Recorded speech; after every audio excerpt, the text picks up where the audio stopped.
या वर्षी आपल्या जिल्ह्यामध्ये पर्जन्यमान चांगलं झाल्यामुळे नंदुरबार शहराला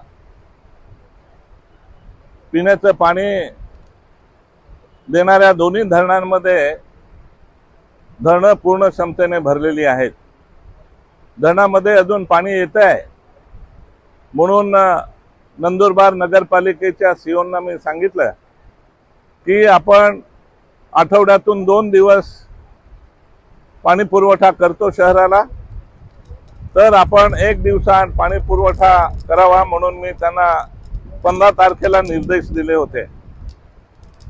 परंतु या शहराला पाणी पुरवठा करणाऱ्या ज्या मोटारी आहेत त्याच्यामध्ये एक मोटार बिघडल्यामुळे तो पाणी पुरवठा 1 दिवसाआड करायला उशीर होतोय।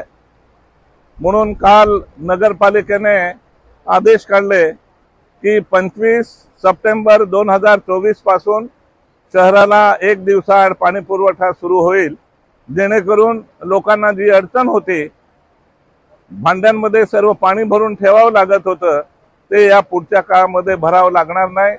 त्यांना मुबलक असं पाणी आपल्याला मिळेल आणि दररोज असं स्वच्छ असं पाणी मिळेल। त्यामुळे आरोग्याच्या दृष्टीने चांगलं होईल आणि सर्व वापराच्या दृष्टीने सुद्धा चांगलं होईल। म्हणून आता पाणी पुरवठा मोठ्या प्रमाणामध्ये होत असल्यामुळे पाणी आपण निश्चितपणानं व्यवस्थित वापरा, योग्य वापर करा, एवढीच आपल्या सर्वांना माझी विनंती आहे।